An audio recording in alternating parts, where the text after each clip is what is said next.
Thousands of pages of newly released emails reveal how EPA Administrator Scott Pruitt closely collaborated with oil, coal, and gas companies backed by the Koch brothers to roll back environmental regulations during his time as Oklahoma's Attorney General. The documents were released just days after Pruitt was sworn in as the new head of the EPA, the agency tasked with curtailing pollution and safeguarding public health. Last week, Senate Democrats unsuccessfully attempted to postpone Pruitt's final confirmation until the emails were released. But Republicans pressed forward and confirmed him in a 52-46 vote, largely along party lines. As Oklahoma Attorney General Pruitt sued the EPA 14 times, the trove of new documents show how energy companies drafted language for Pruitt's Attorney General office to use to sue the EPA over environmental regulations.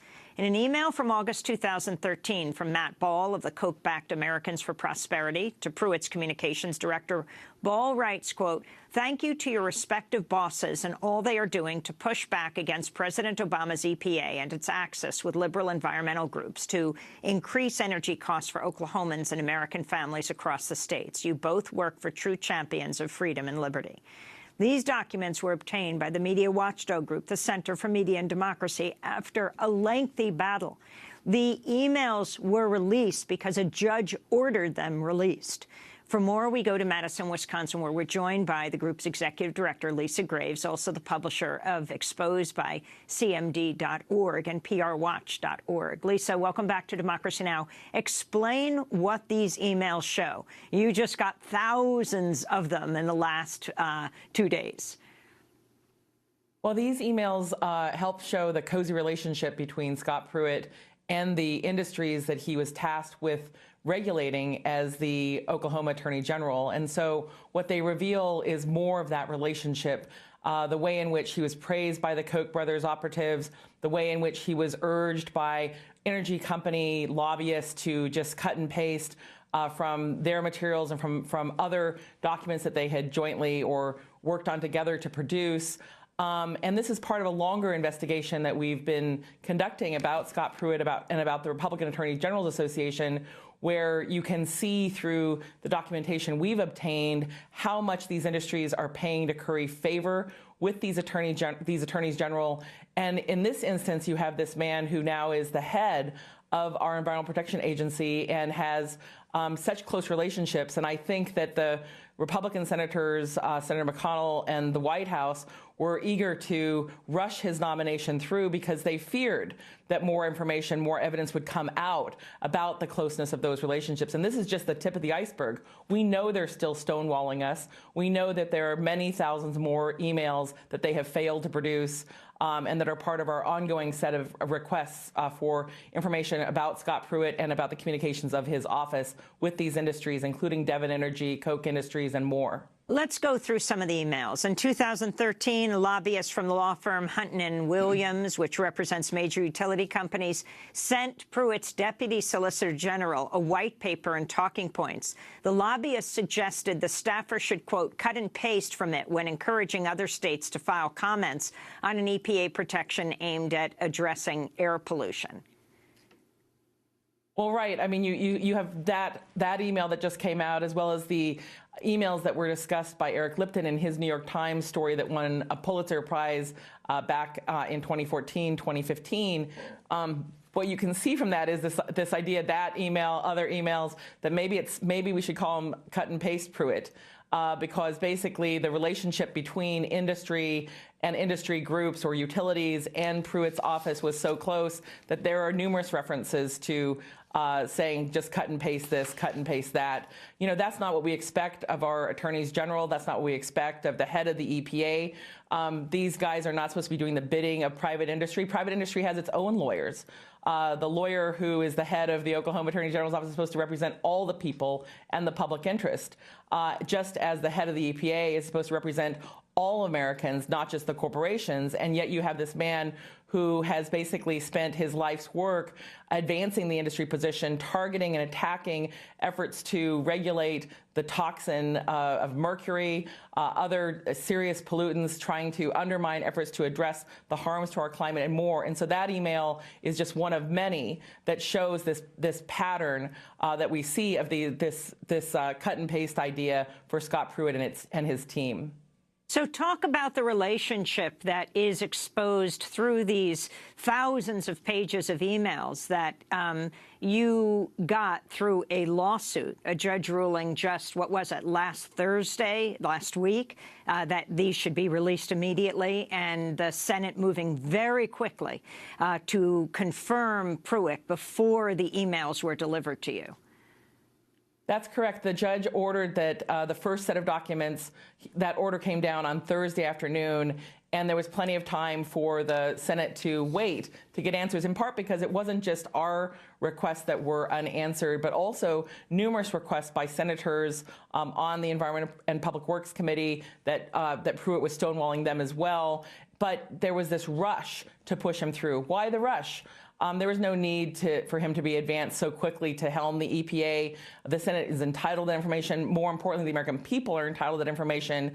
And what these emails show is a very friendly relationship between Pruitt's team and these energy companies. At one point, there's an email that talks about his chief of staff wanting to get a special tour, basically, to the top of Devon Tower, the biggest skyscraper in Oklahoma, because of this relationship they've cultivated with these energy companies.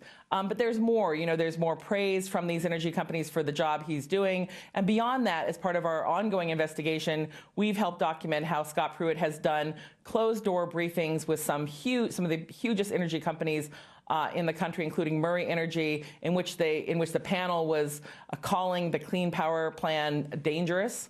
The idea that we should be taking measures to address carbon dangerous. These are extreme positions. They're the positions of industry, and you see it over and over again in these emails, the closeness, the coziness of these industry lobbyists, these lawyers, and the office that Scott Pruitt was running in Oklahoma. Last month, the EPA administrator nominee at the time, Pruitt, testified in front of the Senate during his confirmation hearings. Senator Jeff Merkley questioned Pruitt about a 2011 letter the Oklahoma Attorney General sent to the EPA opposing regulations limiting emissions from the energy sector. Senator Merkley said much of the letter was largely written by the Oklahoma energy company, Devon Energy. You used your office as a direct extension of an oil company rather than a direct extension of the interests of the public health of the people of Oklahoma. Do you acknowledge that you presented a private oil company's position rather than a position developed by the people of Oklahoma? Senator, with respect, I disagree. The efforts that I took as Attorney General were representing the interest of the state of Oklahoma. Why do you need an outside oil company to draft a letter when you have 250 people working for you? Senator, as I've indicated, that was an effort that was protecting the state's interest and making sure that we made the voices of all Oklahomans heard on a very important industry to our state. You said it all heard, but you only sent it on behalf of a single voice, the oil company. Thank you. So that was Senator Merkley questioning Scott Pruitt, who was just approved as EPA administrator. Your response, Lisa Graves? Well, Senator Merkley got that exactly right. It's really astonishing for someone in a position of public trust to give such special privilege to some of the richest corporations, the richest interests in our country, over the interests of ordinary Americans for cleaner water, cleaner air, for efforts to address harm to our climate. And I have to say, if the American people want to learn more about the swamp that Trump is drawing from, not draining, but the swamp that he's perpetuating and expanding, they can go listen to that C-SPAN debate all night last Thursday into Friday morning, where Senators Whitehouse, Senator Merkley, other senators were speaking out eloquently about the conflicts that Mr. Pruitt's actions represent, the concerns, the grave concerns they have about what he will do to our environmental protections, and just the depth of his stonewalling of the Senate and, more importantly, the American people about the true extent of his relationships with these companies and how much he will use his office to do their bidding and not to advance the interests